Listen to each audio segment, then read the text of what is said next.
आज हम इस वीडियो में ऑपरेटर्स के बारे में डिस्कस करेंगे। तो यहाँ पर operators are use to carry out the arithmetic and logical operations, यानी कि जो भी हम ऑपरेटर्स के अंदर अरिथमेटिक एंड लॉजिकल ऑपरेशंस को परफॉर्म करने के लिए हम ऑपरेटर्स यूज करते हैं। यानी कि अरिथमेटिक ऑपरेटर मीन्स यहाँ पर हम बताया गया है कि positive, addition, subtraction, multiplication, division and modulus, और उसी के साथ लॉजिकल ऑपरेशंस एम्परसैंड यानी कि and operator, or operator and not operators हम यूज कर सकते हैं।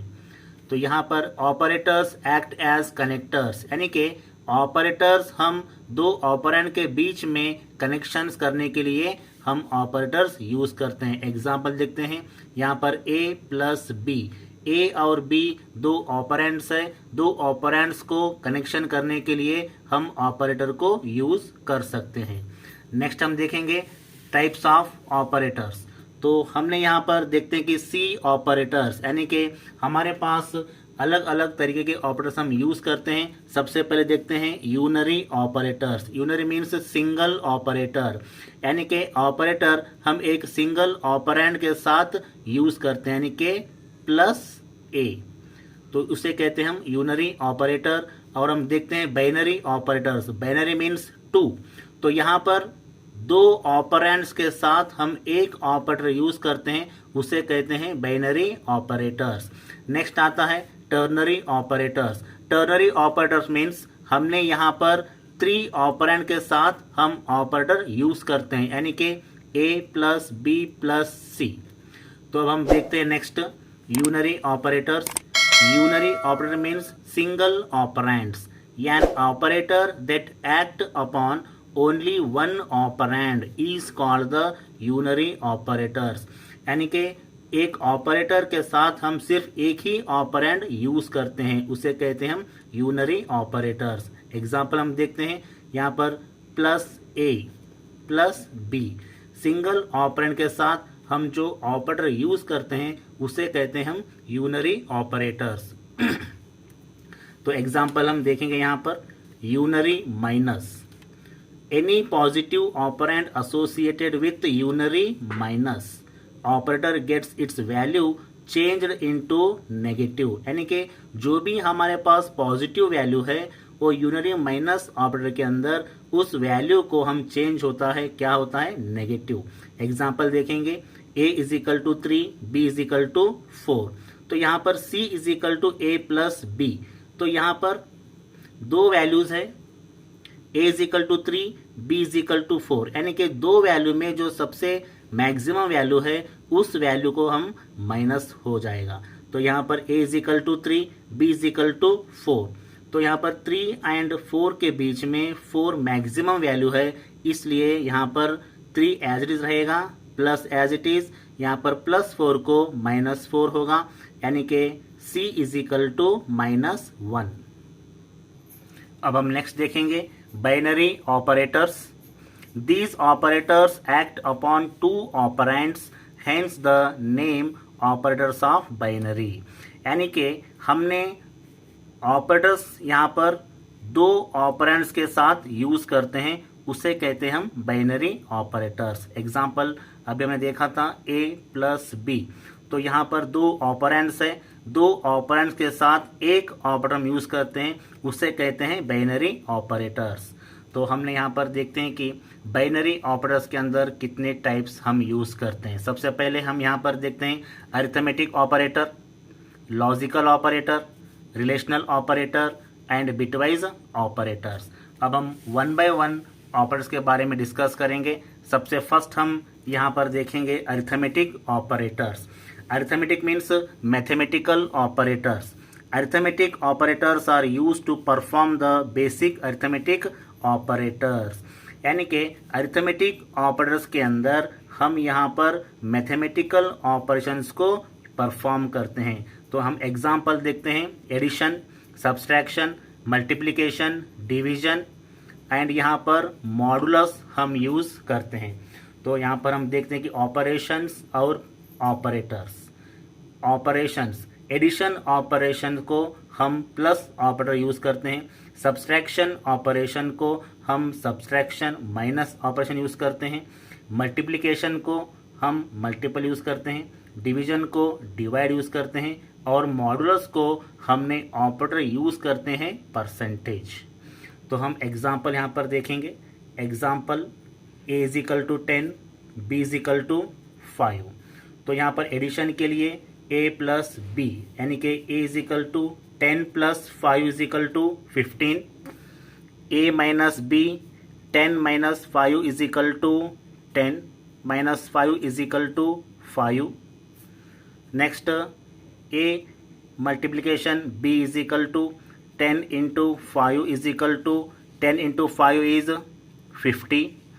नेक्स्ट डिवीजन यानी कि a divided by b 10 divide by b 10 divide by 5 is equal to 5 twos 10। So division करने के बाद आंसर आता है 2।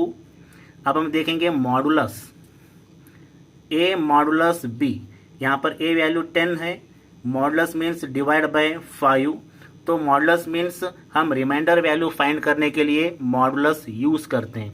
तो 5 into 2 10, reminder is equal to 0। अब हम एग्जांपल लेते हैं। a reminder b 11 divided by 5, 5 twos 10, reminder is equal to 1। तो हमने यहाँ पर एग्जांपल लिया है और इसका जो प्रोग्राम है हम प्रैक्टिकल सेशन में देखेंगे। नेक्स्ट हम देखेंगे logical operators. It is used to make decision. These are 3 such operators. They are and, or and not operators. यानी कि लॉजिकल ऑपरेटर्स हम डिसीजन मेकिंग के लिए यूज करते हैं। तो हमने 3 ऑपरेटर यूज करते हैं। सबसे पहले and operator, or operator, next not operators. तो हमने यहाँ पर देखते हैं कि ऑपरेटर्स और मीनिंग क्या होता है। तो हमने यहाँ पर एम्परसैंड यूज़ करते हैं, यानी कि एंड ऑपरेटर के लिए 2 एम्परसैंड यूज़ करते हैं, यानी कि डबल एम्परसैंड। उसका मीनिंग होता है लॉजिकल एंड ऑपरेटर। लॉजिकल और ऑपरेटर के लिए हम यहाँ पर पाइपलाइन यूज़ करते हैं, यानी कि 2 यूज़ करते हैं, इसलिए कहते हैं हम इसको डबल पाइपलाइन। और डबल पाइपलाइन हम यूज़ करते हैं लॉजिकल और ऑपरेटर के लिए।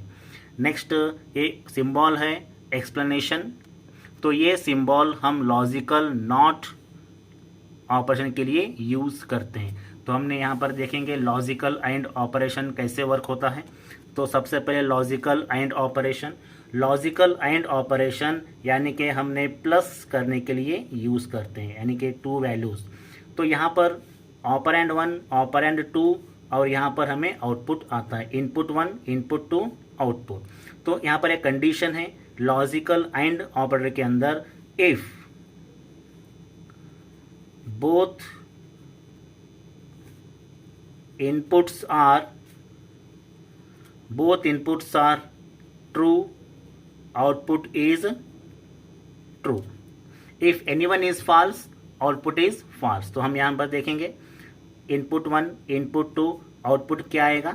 तो both are true, output is true. तो यहाँ पर false, false, output is either 0 or false.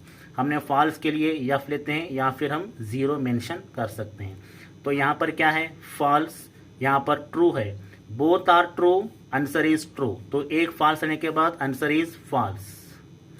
और यहाँ पर देखिए true and false, both are true, answer is true. If anyone is false, answer is false. अब नेक्स्ट हम देखते हैं 1 एंड 1, यानी कि true and true, both are true, output is true. Next logical or. Logical or means any one input is true and output is true. तो हम देखते हैं ऑपरेंड 1, ऑपरेंड 2। तो यहाँ पर हम आउटपुट देखते हैं, यानी कि input anyone is true, output is true. तो यहाँ पर फर्स्ट क्या है, false and false, it means both are false, output is false. 0 and 1, 1 is true, anyone is true, output is true. 1 and 0, anyone is true, output is true. Both inputs are 1, anyone is true, output is true. Next third one, logical not के बारे में discuss करेंगे. Logical complement, complement means negative value, positive to negative, negative to positive, और inverse this is also same. तो यहाँ पर भी क्या होगा, positive to negative, negative to positive, और true to false, false to true of a given operand. हम example देखते हैं टेबल के अंदर. तो ये है ऑपरेंड और ये है हमारा आउटपुट. तो ऑपरेंड यानी कि 0, इनपुट 0 है यानी कि फॉल्स है, तो 0 to 1 होगा, फॉल्स टू ट्रू होगा.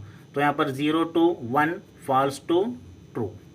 तो यहाँ पर इनपुट 1 है यानी कि ट्रू, ट्रू टू फॉल्स. तो 1 to 0, ट्रू टू फॉल्स. अब हम एक स्मॉल प्रोग्राम देखेंगे. प्रोग्राम ऑफ लॉजिकल एंड और. तो हमने यहाँ पर देखते हैं हैश इंक्लूड stdio.h.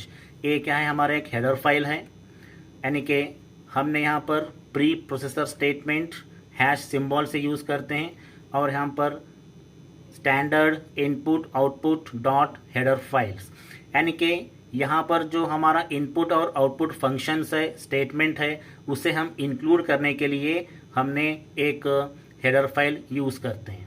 तो वाइड मेन क्या है, एक इम्पॉर्टेंट फंक्शन है. विथआउट मेन प्रोग्राम एग्जीक्यूट नहीं होगा.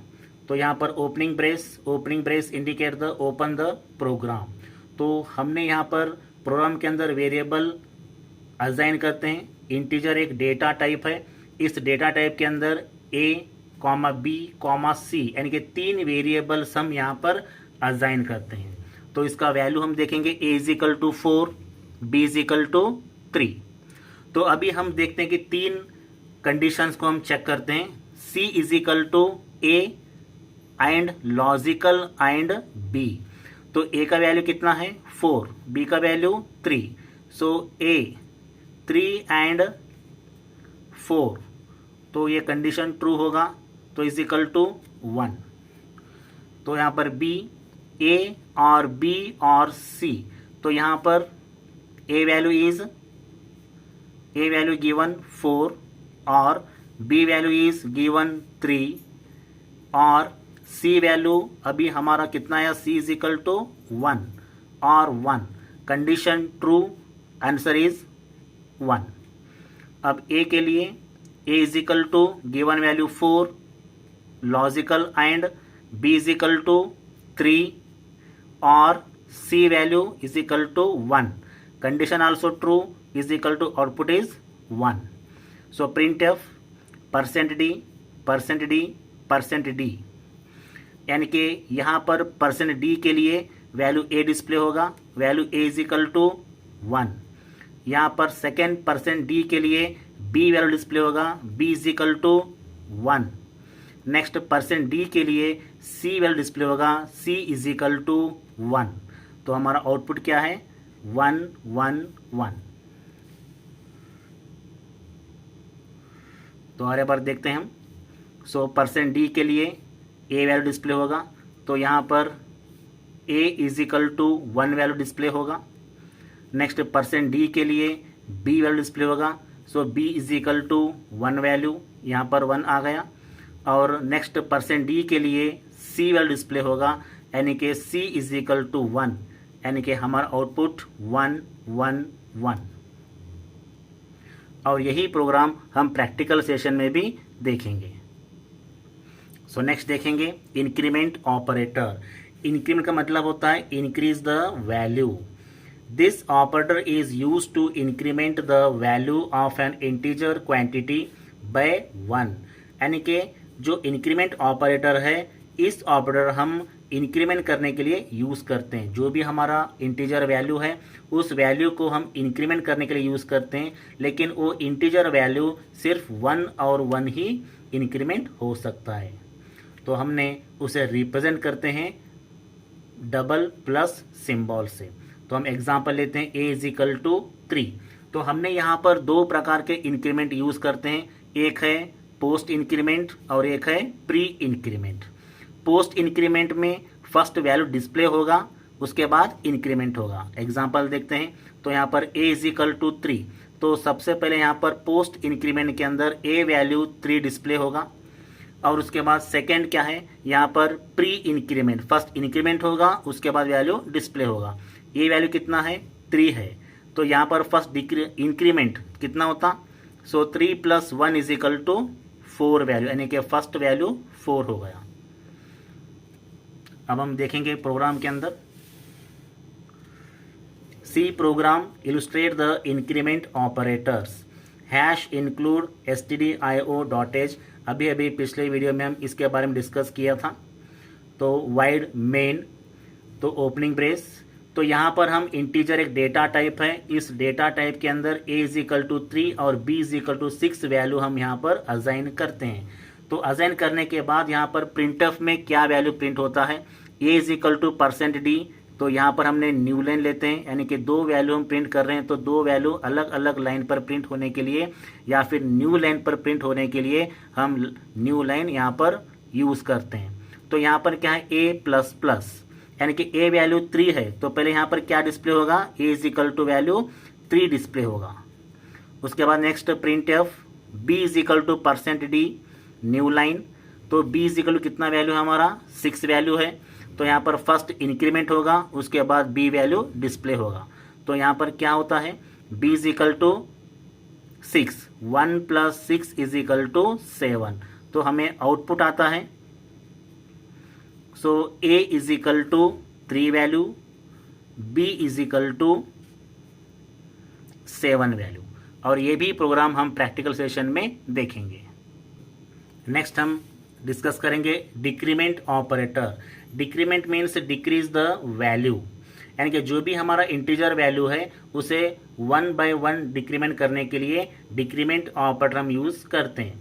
This operator is use to reduce the value. Reduce means decrement करने के लिए हम इंटीजर क्वांटिटी जो भी है हमारा बाय 1 से डिक्रीमेंट करने के लिए यूज करते हैं। और हम ये कैसे रिप्रेजेंट करते हैं, बाय डबल माइनस सिंबल से हम रिप्रेजेंट करते हैं। अभी हमने एग्जांपल यहाँ पर देखेंगे, a इज इक्वल टू 6, तो हमारे पास दो टाइप्स है डिक्रीमेंट ऑपरेटर्स के अंदर। सबसे फर्स्ट है this is the post decrement, और इसे कहते हैं हम प्री डिक्रीमेंट। तो फर्स्ट वैल्यू a डिस्प्ले होगा, उसके बाद डिक्रीमेंट होगा। यहाँ पर फर्स्ट वैल्यू डिक्रीमेंट होगा, उसके बाद डिस्प्ले होगा। तो यहाँ पर a इज इक्वल टू 6, यानी कि फर्स्ट यहाँ पर वैल्यू डिस्प्ले होगा, उसके बाद डिक्रीमेंट होगा। तो डिस्प्ले होने के लिए क्या होगा, यहाँ पर a इज इक्वल टू 6, तो यहाँ पर पहले वैल्यू डिक्रीज होगा, उसके बाद डिस्प्ले होगा। तो a इज इक्वल टू 6, यानी कि 1 माइनस 6 इज इक्वल टू कितना होगा यहाँ पर 5, यानी कि 5, लेकिन ये माइनस में आएगा, लेकिन यहाँ पर क्या होगा 6 माइनस 1 इज इक्वल टू 5, ये यूज नहीं होगा, हमने 6 माइनस 1 इज इक्वल टू 5 एक करेक्ट आंसर हो सकता है। अभी हम एक प्रोग्राम देखेंगे, तो यहाँ पर डिक्रीमेंट ऑपरेटर कैसे यूज होता है। So hash include stdio.h, void main, opening brace indicate the open the program. हमने यहाँ पर इंटीजर के अंदर दो वैल्यू असाइन किया है, m is equal to 6, n is equal to 8। तो ये वैल्यू इंक्रीमेंट और डिक्रीमेंट कैसे होगा, तो फर्स्ट हम देते हैं printf, m is equal to %d, new line, तो यहाँ पर m का वैल्यू पहले डिक्रीमेंट होगा, उसके बाद m वैल्यू डिस्प्ले होगा। तो m इज इक्वल टू 6, यानी कि डिक्रीमेंट बाय 1, तो यहाँ पर कितना होगा, m इज इक्वल टू 5, तो n is equal to %d, new line, तो n इज इक्वल टू यहाँ पर फर्स्ट वैल्यू डिस्प्ले होगा, उसके बाद डिक्रीमेंट होगा, यानी कि n इज इक्वल टू 8, तो यहाँ पर डिस्प्ले होगा first n is equal to 8। तो हमारा आउटपुट आएगा यहाँ पर m इज इक्वल टू 5 और n इज इक्वल टू 8। तो ये भी प्रोग्राम अब हम अभी प्रैक्टिकल सेशन में देखेंगे। सो नेक्स्ट हम रिलेशनल ऑपरेटर्स के बारे में डिस्कस करेंगे। These are use to compare two operands, यानी कि यहाँ पर रिलेशनल ऑपरेटर्स के अंदर जो हमारे दो ऑपरेंड्स है वो दोनों ऑपरेंड्स के बीच में हम कंपेयर करते हैं। कंपेयर करने के बाद उसका रिजल्ट हमें आता है either ट्रू और फॉल्स। तो अभी हम देखेंगे ऑपरेटर्स एंड मीनिंग।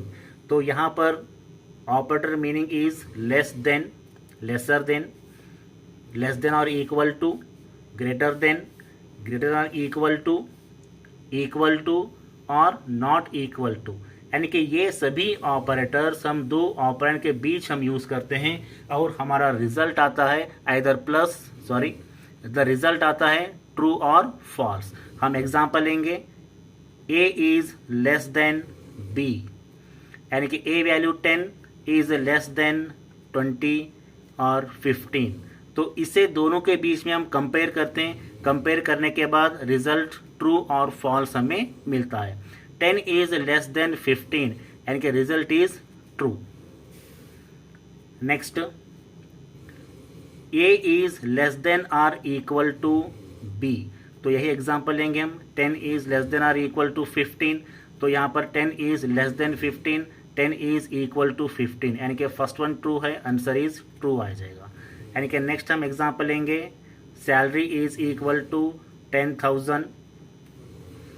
तो यहाँ पर मान लो कि सैलरी हमारा कितना है, 2,000 है, 2,000 इज इक्वल टू 10,000, यहाँ पर कंडीशन फॉल्स हो सकता है।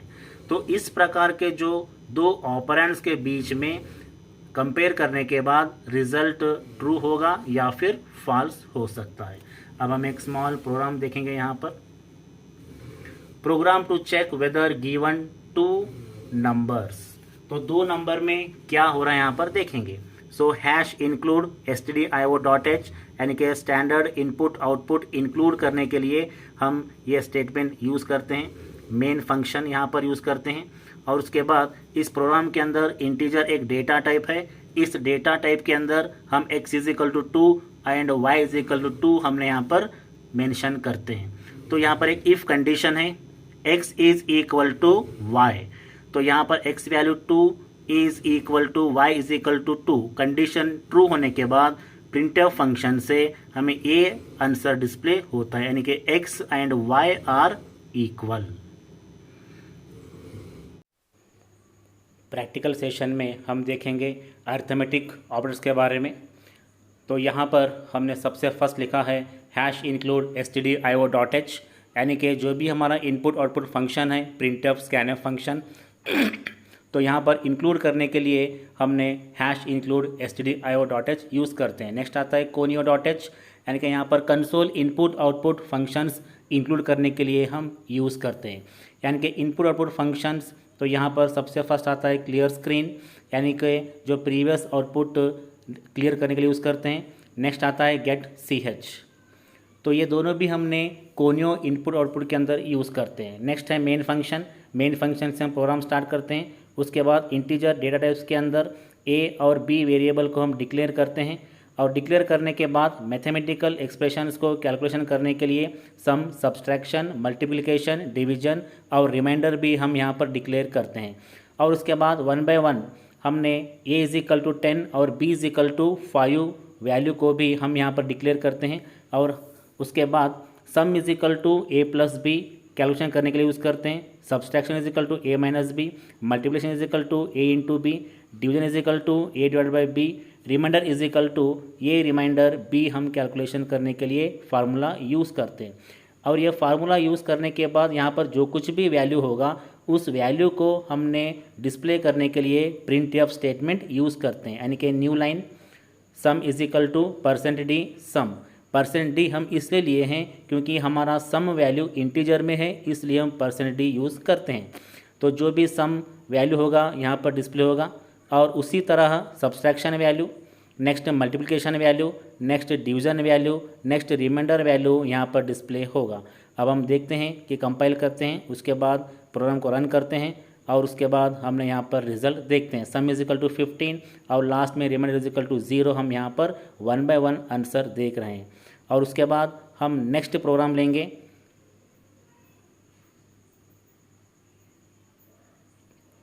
इंक्रीमेंट ऑपरेटर लेंगे हम यहाँ पर। तो इंक्रीमेंट ऑपरेटर्स के अंदर हमने यहाँ पर लिया है वैल्यूज़ इंटीजर के अंदर a इज इक्वल टू 3 और b इज इक्वल टू 6। यानी कि यहाँ पर इंक्रीमेंट कैसा होता है हम प्रिंटअप स्टेटमेंट में देखेंगे। तो यहाँ पर a is equal to %d, यानी कि a का वैल्यू है इंटीजर, इसलिए हम यूज़ किया है %d। तो यहाँ पर a प्लस प्लस यानी कि पोस्ट डिक्रीमेंट, तो यहाँ पर फर्स्ट ये वैल्यू डिस्प्ले होगा, उसके बाद इंक्रीमेंट होगा, यानी कि a वैल्यू 3 है, फर्स्ट 3 डिस्प्ले होगा, उसके बाद इंक्रीमेंट होगा। तो नेक्स्ट हम देखते हैं plus plus b, plus plus B यानी कि प्री इंक्रीमेंट। तो यहाँ पर b का वैल्यू 6 है, फर्स्ट वैल्यू इंक्रीमेंट होगा, उसके बाद डिस्प्ले होगा, यानी कि 6 + 1 = 7, यानी कि b का आंसर आता है 7। अभी हम कंपाइल किए, रन किए, उसके बाद आंसर डिस्प्ले होगा। तो यहाँ पर a = 3 और b = 7, यानी कि b वैल्यू इंक्रीमेंट हुआ है, 6 + 1 = 7। हम नेक्स्ट देखते हैं प्रोग्राम।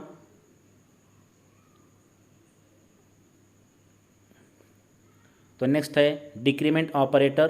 तो यहाँ पर भी वैल्यू को डिक्रीमेंट होगा। तो यहाँ पर इंटीजर में a = 3 और b = 6 सेम वैल्यू है।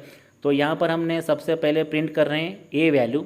तो यहाँ पर ये पोस्ट डिक्रीमेंट यानी कि फर्स्ट वैल्यू डिस्प्ले होगा, उसके बाद डिक्रीमेंट होगा।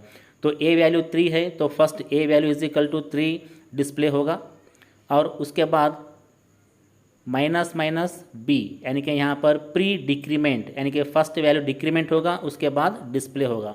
b वैल्यू 6 है, यानी कि 6 - 1 = 5। अब हम देखते हैं कंपाइल करने के बाद आंसर क्या आता है। तो हमने यहाँ पर कंपाइल किया है और उसके बाद रन करेंगे और उसके बाद आंसर डिस्प्ले होगा। तो यहाँ पर वैल्यू डिक्रीमेंट हुआ है, a = 3 और b = 5।